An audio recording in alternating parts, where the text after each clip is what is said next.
Today, the members of the Echo Dynasty League will learn what place they will be drafting from when FSA Dynasty drafts begin on 8 May, and that's going to happen in about 20 seconds.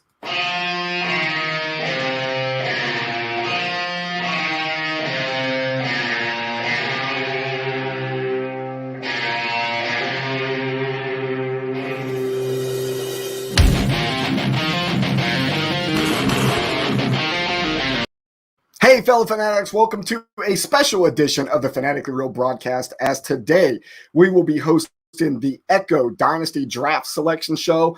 I got a couple of extra people in the studio with me today. I've got Ricky, I've got Eric, and I've got Jeremy. How are you guys? Wonderful. Don't forget, if you got yourself doing well, good to be here. Yourself before you can talk. Ready. All right, Ready cool. for the number one pick. Welcome. We'll see what happens for you all. Welcome, everybody. So for those of you who have not done this with us before, we're going to go through a parade of teams first. We're going to introduce the 12 teams, how they came about, and where the guys that are general managers of them came from. And then we're going to start the draft selection show, which is a little bit different than what you've probably seen before, where it's just pulling a name out of a hat or pulling a name out of a hat and matching it with a number. We're actually going to pull a name out of the hat, match it with a number, and there's going to be some extra stuff that goes along with it, and we call those our action dice. And once we get to that part of the show, we're going to tell you a little bit more about that. But for now, before we get started with all of that, we are going to do our parade of teams. And guys, for just a second, I'm going to put you all on mute, but give me a thumbs up there in the corner if you would like to come on. We are going to start off with the Albany Warbirds. And I know Eric is on here with us right now, so we're going to talk a little bit about the Albany Warbirds, all right? So Eric actually grew up in Albany, New York, which is where his father was born and raised. He was a United States Air Force vet who flew over Germany during the Berlin conflict. His dad passed away in 2018, and this logo and dynasty is his tribute to remember him and honor him. So let's talk about these Warbirds a little bit. They were the Albany Firebirds. The Albany Warbirds never happened, and I'll tell you why here in just a second. The Albany Firebirds were a professional arena football team of the AF2, which was the minor leagues for the arena football based in Albany, New York. Albany was granted an expansion team in 2002 and began play as the Albany Conquest first. The Firebirds played their home games at Times Union Center. In a September 2016 article in Sports Illustrated, it was discovered that the Conquest/Firebirds, the team names that actually ended up happening, almost became known as the Albany Warbirds. In 2001, a 20-year-old college student, Jason Klein and Casey White, of a branding firm, were chosen to come up with a new catchy name for a new franchise for Albany. The name that was chosen was the Warbirds, and logos, helmet, and uniform designs were created. They filed for a trademark on August 15th and set September 12th as the day that they were going to unveil the name, logo, and the uniforms. Then the September 11th attacks happened. It was determined that that all parties involved agreed that the concept, which Klein described as a weaponized airplane, would have to go. The Empire was the front runner for the team's new name, but they ran into trademark issues with it, and they eventually settled on the Conquest. So, you know what? I meant to bring Eric in, and I closed him out instead. So, super great story there. I'm glad you chose that one. The team that never happened, right? So, good story behind it. I love that it's a tribute to your dad with this as well. I think the logo worked out great. I just wish, from a graphic standpoint, we could have found a better copy of this logo. Honestly, it's so hard to work with the size that we've got, but it turned out really, really good. So I'm glad to be able to bring that in. So the next one that we're going to talk about is the Baltimore Stallions. And we got Jeremy here with us as well, too. So Jeremy, I'm going to talk about this a little bit, and then we'll bring you in. Jeremy found his way to us with a post that Damian Scott put on Facebook. The Baltimore Stallions were officially known as the Baltimore Football Club, and previously before that, the Baltimore CFL Colts were a Canadian Football League team based in Baltimore, Maryland, which played in the 1994 and 1995 seasons. They were the most successful American team in CFLs generally ill account the winningest expansion team in North American professional sports history at the time.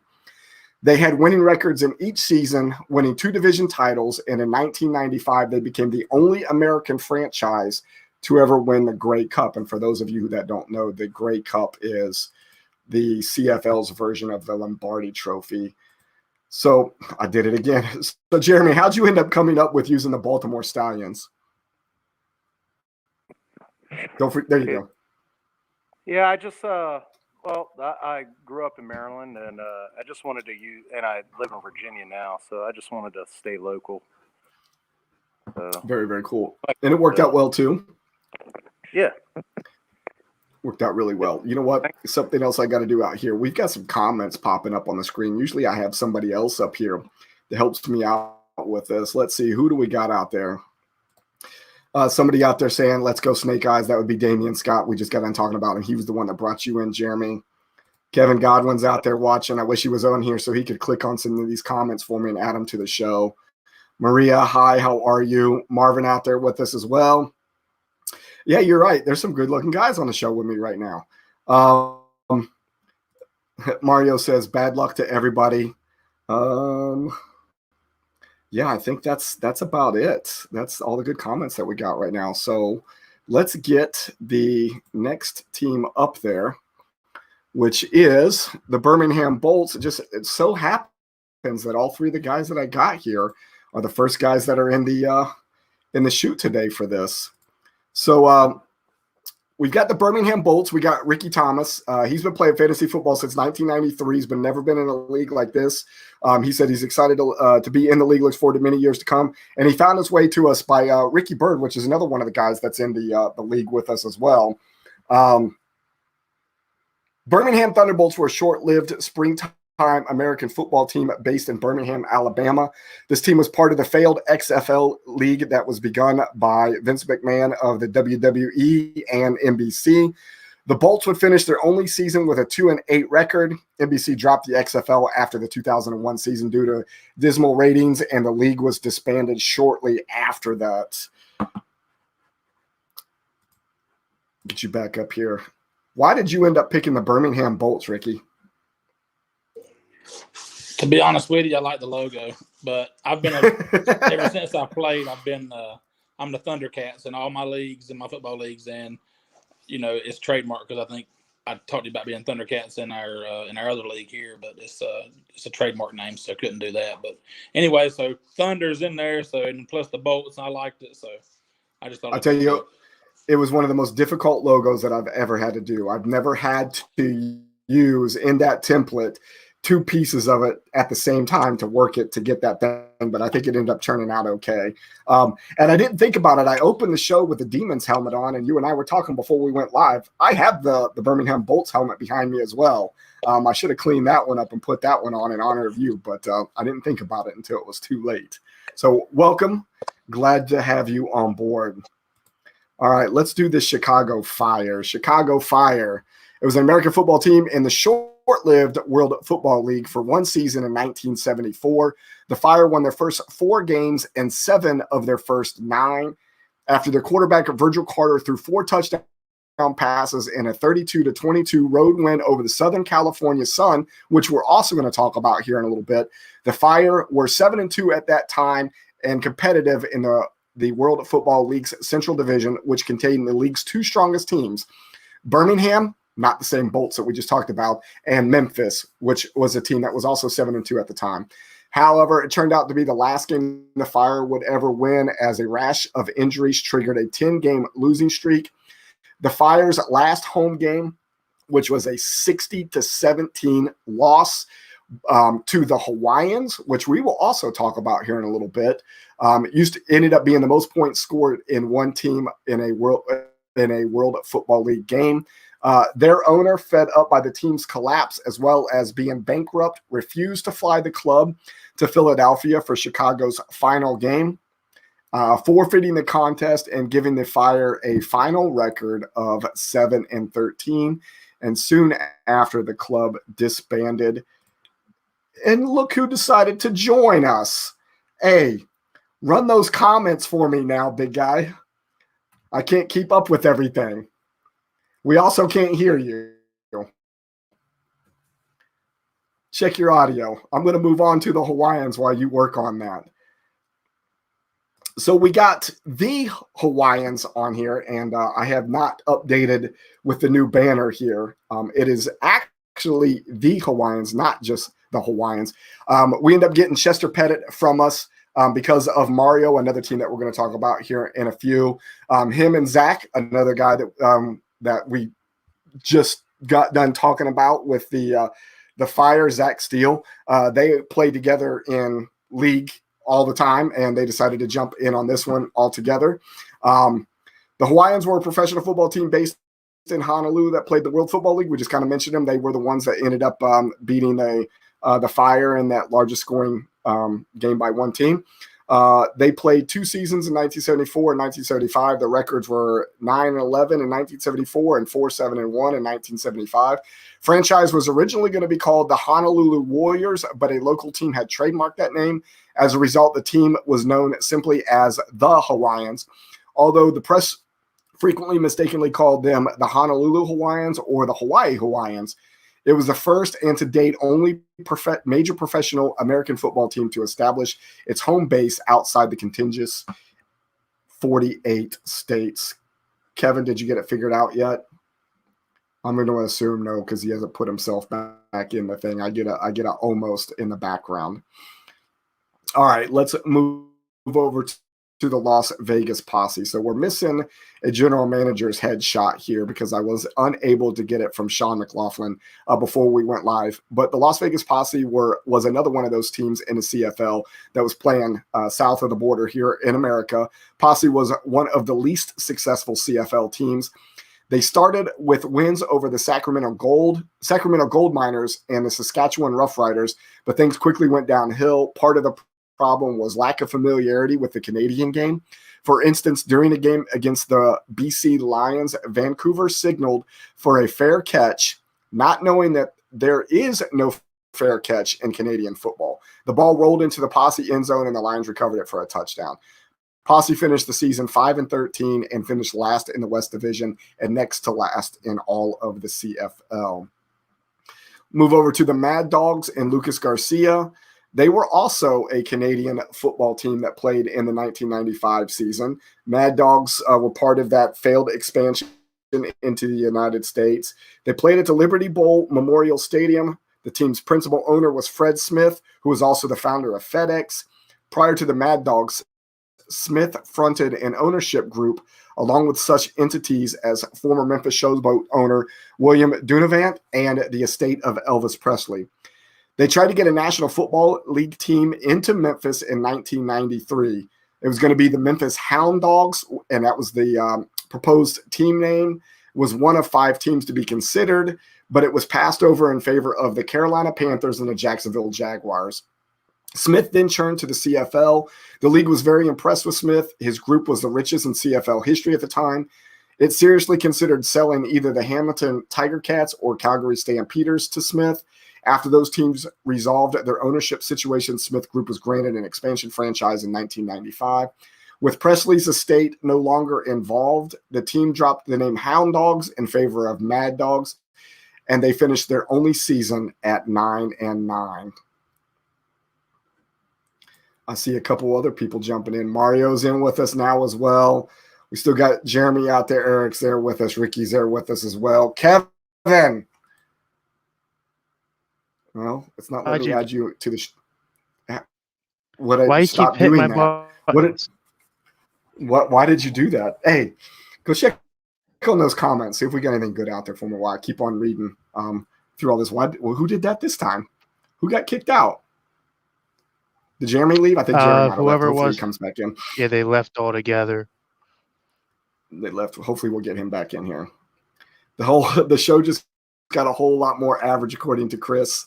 I would say longtime fan, first time responder, but he also puts stuff out there quite a bit. All right, let's move over to the New England Seawolves. So Toby Keller played with us last year in the redraft. He was recruited by Damian Scott, mad scientist.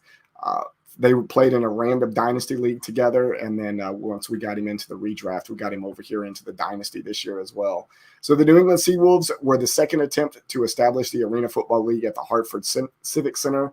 Like their predecessor, the Connecticut Coyotes, which played from 1994 to 1995, the Seawolves lasted only 2 seasons at the Civic Center before getting sold off and relocated. The Seawolves were owned by Madison Square Garden Group. I think we got Jeremy back there in the bottom again.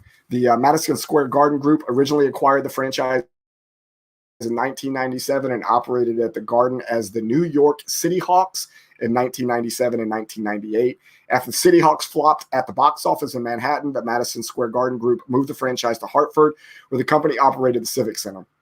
The Seawolf nuclear submarine program was based there in Connecticut, and that's what inspired the team's name after it moved to Hartford in 1999. The nuclear sub program also informed the branding of the Madison Square Gardens Group's minor league hockey team, the Hartford Wolfpack. The Wolfpack also played at the Civic Center, and a number of Madison Square Garden front office employees pulled double duty between the Seawolves and the Wolfpack.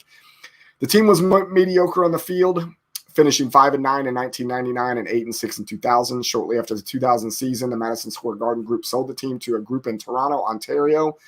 The Seawolves then became the Toronto Phantoms, the only Canadian franchise in the Arena Football League's 30-plus year history. The Phantoms played 2 seasons north of the border before closing in 2002. Let's get Jeremy back in here if we can. It says it needs to connect a mic or a cam before we can get them added back in there. It says device is not connected. All right. So he probably can hear us, but he just can't be seen. Can't be seen. All right. We'll get him back in here in a second. Mario, you are up next as we get ready to talk about the New York Dragons. So Mario actually found us last year. Right as we were getting ready to start the 2020 season. He was just a little bit too late for signups as we had already tapped out everybody that we needed. So he messaged me through Twitter. Now we fast forward 1 year, and as soon as we open the doors back up in March of this year, he signed up for the redraft, and now we've got him in Dynasty as well. So the New York Dragons were a professional arena football team based in the New York metropolitan area. The Dragons participated in the Arena Football League's National Conference as a member of the Eastern Division. The team was founded in 1995 as the original iteration of the Iowa Barnstormers and relocated to New York in 2001. They played in New York until 2008 when the league folded. The Dragons set the league record for most points in a game, scoring 99 against the Carolina Cobras on July 7th, 2001, surpassing the previous record of 91, which had been set by the New Jersey Red Dogs in 1997 against the Texas Terror. I brought that up and put this in the script because the New Jersey Red Dogs are playing in one of the other dynasty leagues as well. And they also set the record for the most points scored in one game with 167. Mario, can you hear us? Can you talk, though? It looks like you're muted. There we go. You hear me? There we go. I can hear you. How are you? Good. What's up? Welcome aboard, brother. All right. How many more teams do we got? We got 3 more teams to talk about. Let's talk about those San Francisco Demons, the helmet that I had on whenever I came onto the show. So San Francisco Demons were played in they were originally called the San Jose Demons. They were part of that short-lived XFL league. They originally were based in San Jose, but prior to the start of the season, they were moved to San Francisco. The team played in the Pac Bell Park in San Francisco. Despite having the smallest stadium in the league, they had the highest average attendance at almost 35,000 spectators per game. The fans had a cheering section named the Hell Hole. In their only season of existence, the Demons went 5-5 to capture second place in the regular season and qualified for postseason play. In the first round, the Demons had defeated the Orlando Rage, which is my dynasty team, who had a score of 26-25. In the XFL's $1 million game, which was the league championship game and the last game in its history, the Demons were defeated by the LA Extreme, which is another one of the teams that is in our dynasty leagues. They lost that game 38-6. NBC dropped the XFL after the first season due to dismal ratings, and the league folded soon after. California Sun. So Southern California Sun, we mentioned him a little bit earlier when we were talking about the World Football League. This guy, Anthony Monhay, was a former soldier of mine. He is now stationed over in Europe and Germany. That's how he found out about the Dynasty League. He'd already been playing in a redraft with us for a couple of years. They were based in Anaheim, California. They played in the league in 1974 and 75. Their records were 13-7 in 1974 and 7-5 in 1975. Their home stadium was Anaheim Stadium. The Sun won the 1974 Western Division title, but lost their playoff games against the Hawaiians when 3 of their best players sat out the game. The 3 players were owed back pay and claimed the missed checks breached their contracts. The Sun were one of the World Football League's better run teams and at least had the potential to be a viable venture had the World Football League been run in a more realistic and financially sensible manner. A year later, they were leading the West when the league folded on 22 October 1975 in midseason. And then our last team that we have here, the Fire Ants, the Tupelo Fire Ants out of Tupelo, Alabama, or Tupelo, Mississippi, my bad. We did not have a banner for them because we were unable to get one approved by their general manager. So this, I totally clicked on the wrong thing. So this is what we've got for the Fire Ants right now, and I'm just going to put them right over up all of our faces right there. So the Tupelo Fire Ants were a professional indoor football team that played their home games at the Bancorp South Center in Tupelo, Mississippi. They started off as a charter member of the National Indoor Football League. Despite 2 seemingly good records in 2001 and 2004, they failed to make the playoffs. After 2004, they moved to the United Indoor Football League and became a charter member there.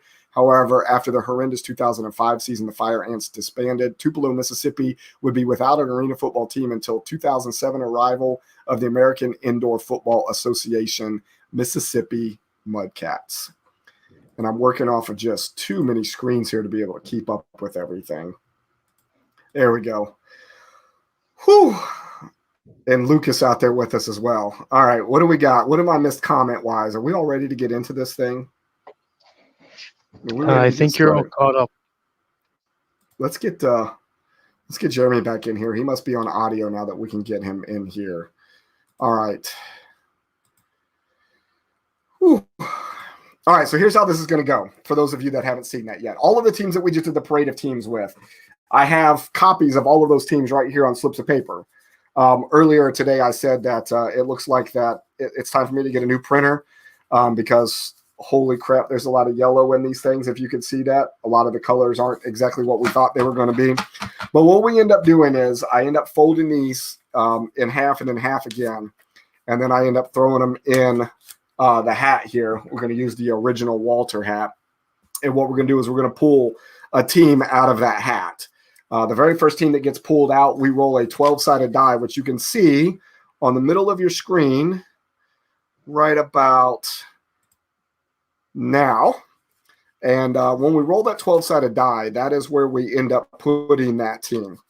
After we roll that 12-sided die, then we roll action dice. The action dice is the 2 6-sided dice that you see on the right-hand side center of your screen. Those action dice will cause something to happen with the team that's out there, or it will allow us to pull another team onto the board. Something different we're going to do this year. Once all of the teams are up on the board, in years past, we would roll the dice one more time, and it did not matter what was rolled on that dice, even if it ends up being an 8 or a 7, which is where we say we will roll the D12 until a spot is filled. Usually when we do that, all the spots are filled, right? So we wouldn't do anything. We just say the board sits as is. But Toby Keller, the general manager of the New England Seawolves, adopted this with his own home fantasy football leagues and said that they now do it where the last roll has to still do something. You can't just go out into the sunset with what's on the board and that last roll doesn't do anything. So we're going to adopt that this year as well. So after we get all 12 of you up on the board, we're going to roll a die one more time, those dice one more time, those action dice, and we're going to roll until it does something, right? So whether that's pull another team from the board, move everybody up or down, flip the whole board around, whatever it is that we've got to do, we're going to do something. Something also for some of you that have watched some of the previous shows when we've got Snake Eyes, which seems to be a fan favorite around here. Snake Eyes means we start over. We pull everybody completely off the board, throw everybody back in the hat, and start over. It happens at least once, right? It's always fun for me, not. But what we decided to do was after we do it one time, when we roll Snake Eyes again after that, we end up just locking the team on the board. The same thing as if we rolled an 11, and that team will stay locked. So I'm going to continue doing the folding of the teams here and get them in the hats. Something else that was brought up last night while we were chatting on Discord that I should let everybody know.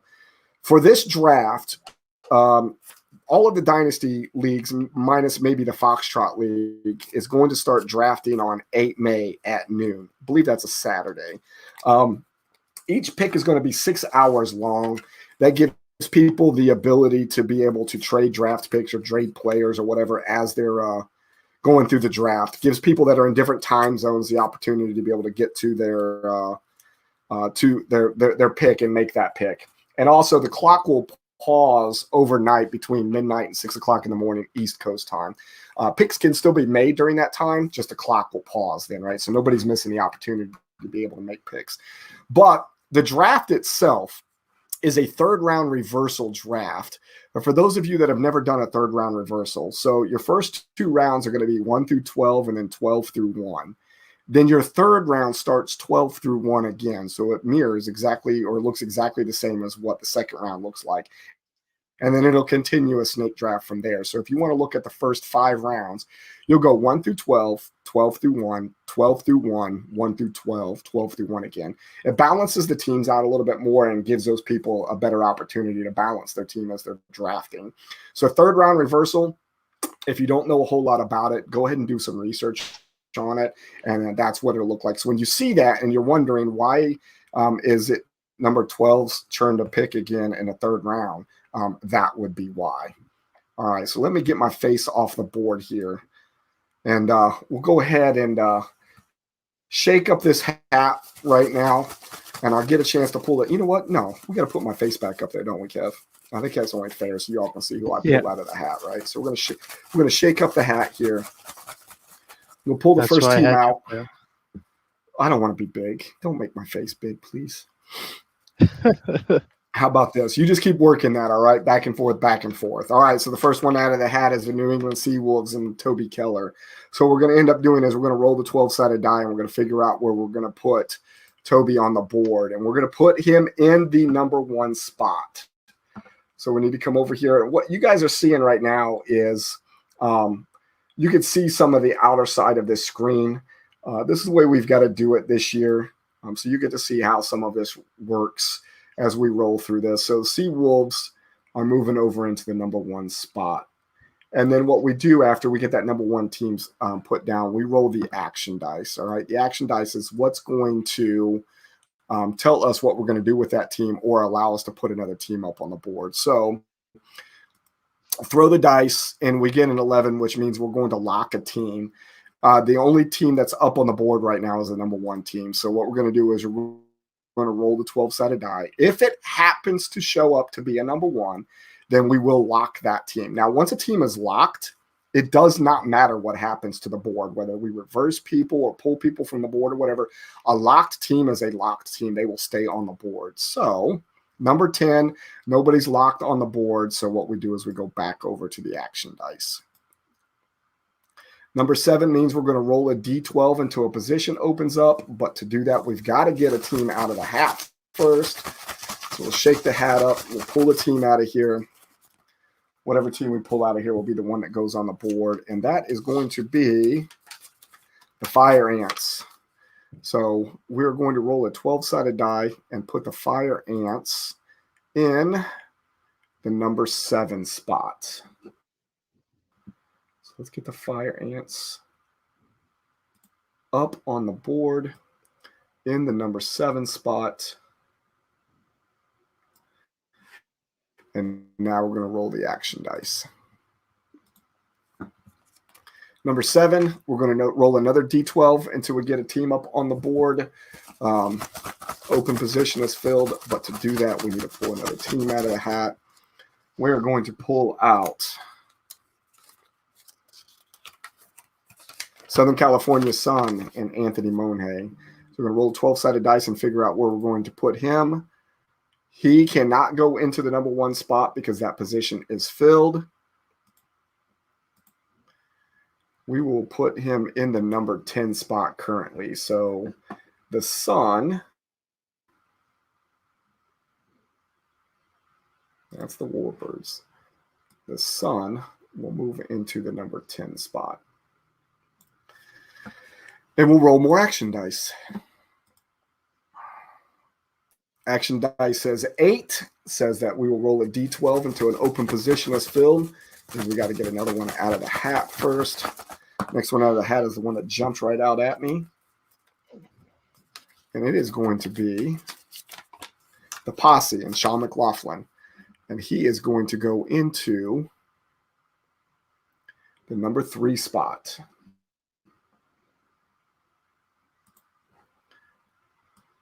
Posse will go into number 3. And we're back to the action dice. Action dice say 7. Seems to be going pretty easy so far. This thing's going to wait until I get everybody on the board. Then it's going to want to do a snake eyes on me. All right. And nothing bad has happened yet. Nothing bad has happened, right? Everybody's just kind of falling into where in line and stuff like that. Birmingham Bolts. Ricky, we got you on with us right now. Let's see where you end up at. So we got to roll a 12-sided dice until an open spot comes up. Number 6 is currently open, so we're going to put you in the number 6 spot at the moment. We get you unlocked and put you in the 6th spot. Not a bad spot to be mid-draft, especially with 3rd-round reversal, so you don't have to worry about if you're on one end or the other, even whenever that decides it's going to reverse on you again. Let's roll some action dice. Action dice say 12, which means we're going to flip the whole board right now for the teams that are there. So the number 1 becomes the number 12. The number 3 and the number 10 flip spots. And the number 6 and the number 7 spots. So, Ricky, we just put you on the board, and now you slide from the 6 to the 7. And I'm pretty sure that Toby was probably pretty excited about that number 1 pick that he no longer has. Roll some action dice. Damien did warn him earlier and say that that will probably change about 3 more times. So we've got easily. 1 now. So with the 9, we're going to swap teams' positions with 2 D12. Now, here's what happens here. We end up adding 2 12-sided dice on here. With the 2 12-sided dice, the 2 numbers that come up, those positions swap. Even if there's not a team in one of those spots, but there is one in the other, it will swap to that other position. So show you what that looks like when it comes up. So we have a 4 and a 1. Nobody is in either one of those spots. So nothing happens at this moment, but we go back to the action dice. Number 6, swap team's position. We still have 2 D12s up here. So we're going to throw it again. And now we have a 10 and a 2. So the Las Vegas Outlaws, who were down here in the 10 spot, now move up to the 2 spot. So they went from 3 to 10 to 2, up 1 spot. So let's roll some action dice. So we got the 8, which means we're going to roll a D12 until a spot opens up. Spots that are remaining are 1, 4, 5, 8, 9, 10, and 11. We got to roll that 12-sided dice until one of those spots open. We got to get it back down to a single 12-sided dice. And it is going to be for the Demons. And Marvin, if he's out there watching right now, going into the number 12 spot, which is already filled. So we got to throw again. Number 11 spot. So the Demons are moving into the number 11 spot. And we go back to the action dice. Number 11 means that we are going to lock a team on the board. We will lock if we come up with a 2, 3, 6, 7, 11, or 12. If not, we will be rolling the action dice again. The number 6. So the Fire Ants are locked. They are in the number 6 spot. Nobody else will move into that spot. They will not move out of that spot. So Brett Hanley, which is our member from Australia, will be picking from the number 6 spot. Let's go back to the action dice. Action dice is 8. So we're going to roll a D12 until a spot opens up. We're going to pull another team out of the hat. team we're going to pull out of the hat is the Fire and Zach Steele. Zach, we continue to roll until we get a number that is not filled. He is going into the number 4 spot. So the Fire are going into the number 4 spot. And we're going to lock the Fire Ant so we make sure that they don't go anywhere. Number 4 for Zach Steele. Let's roll those action dice. Number 7, rolling a D12 until a spot opens up. Spots are getting smaller and smaller. Only 1, 5, 8, 9, and 10 now. I would want to know where the guys that are partaking in this draft would like themselves to fall ahead of the draft. I know that myself and Brian had already done this twice now. Different outcome for different positions. So I'll take that 1 or 5. So the Mad Dogs and Lucas Garcia is up. Let's see how many times it takes for us to get him in his spot. Number 4 is already filled. Number 3 is already filled. Number 1 spot opens back up, and we got the Mad Dogs in there for the moment. What are the comments looking like out there, Kev? We've got Raven Garcia saying that his nerves are racing, being a first-timer. Let's see what we get. Number 6 means we're going to swap 2 teams with a 2D12. Remember, however, we cannot move the number 6 team. Let's see who we're going to swap out. We're going to swap out the 3 and the 10.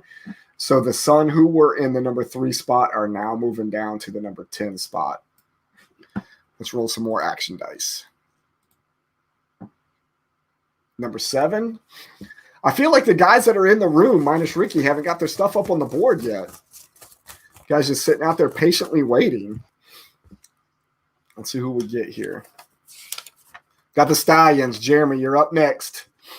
We got to roll this D12, 1 D12 until we get the 3, 5, 8, or 9 to open up. This could take us a little bit. 3, 5, 8, or 9. The 6th, we know that spot is completely locked. 3, 5, 8, or 9.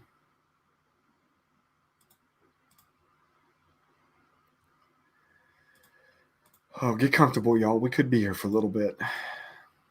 Damien answered my question from a moment ago and saying that it does not matter which position he ends up in because he's always trading his first 90% of the time. This is absolutely true. He sure does. All right. So, Jeremy, we got you in the number 9 spot. So let me get the Stallions unlocked here. Let's get you moved over into that number 9 spot. Let's see how long you hold on to it. Let's roll some action dice. Sorry if I sound a little under the weather to you all as well, because I am. I've been sick since last Thursday. I'm finally starting to feel a little bit better today. And I think it's about time for me to take my meds again as well. All right, who are we putting on the board now? The Hawaiians are finally going on the board. We're still sitting out there. Poor Eric and poor Mario still haven't hit the board yet. Let's see where we're going to put him. In the 6th spot, which we know is already locked, 3, 5, and 8 are the only spots that are still open. Not the 9. 3, 5, or 8. Not the 10. Not the 11. Ooh, almost on the 3. Not the 1. Again, not the 1. Not the 4. 3, 5, or 8. Good Lord. There we Eric go. from 8. the Empty Wagon checking in with us, saying draft selection show. Let's go. So Eric, part of the Foxtrot League, we will be doing his as soon as we get everybody's logos done for that. We have started working on the logos for it. We've got about 1 3/4 done. I still got to finish up the banner for the Philadelphia Bell, but we did get the logo or the jersey done earlier, and it does look really, really good. Action dice. Number 5 means that we're going to roll a D12 into an open position as filled. There's only 2 of you left in here, and you're both sitting here, and the only 2 spots left open right now are the 3 and the 5. So, and don't worry, you probably won't end up there because, like we said, we're going to have to get we're going to have to roll the action dice and have it actually do something for the very last throw after the board is filled. So we got Eric up here right now with the Warbirds. Mario, it means you're the last one still in the hat. And look at that, roll right into the 5 position, which I think is where you wanted to be. So let's take you. And that works for me. It works for you? Take it. Take it. Well, let's see how long it lasts. Let's go back over and see if it messes anything up right now. The number 5 means we're going to roll a D12 until a spot is open up. That's pretty easy. We got 1 team left in the hat. We got Here we go. So let me get you unlocked here. I'll take the 3.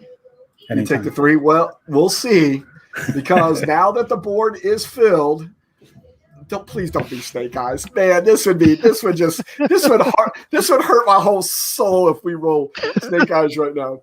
However, we do have to roll until something happens, right? We can't go off into the sunset anymore without something happening. So let's see what the action dice have in store for us.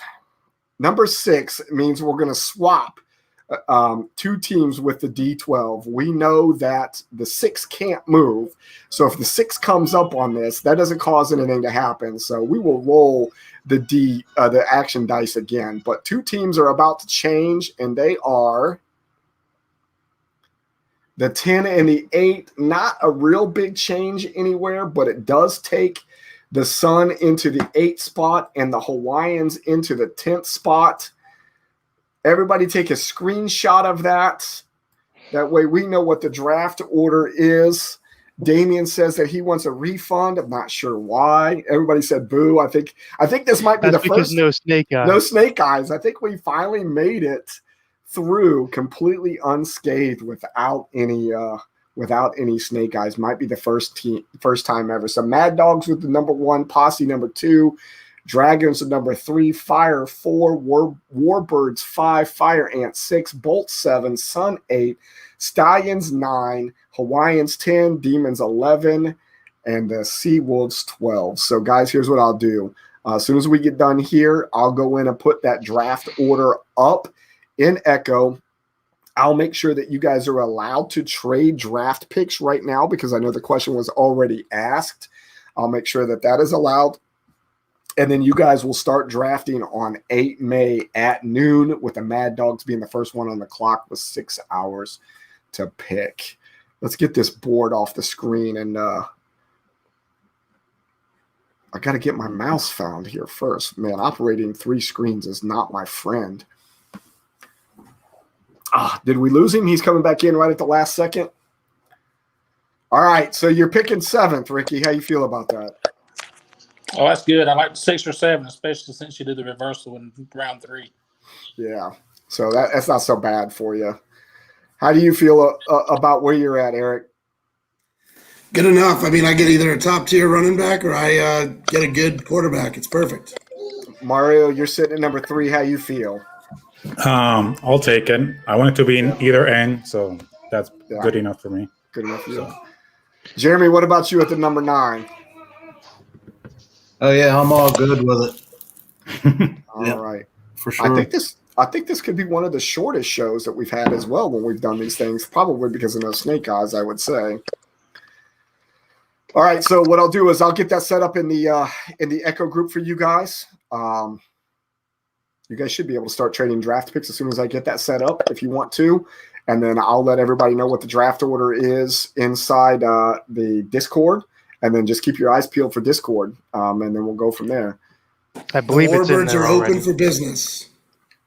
Posted into Echo channel on Discord. Looks like somebody already posted it for me. I love you all. Thank you for helping me out.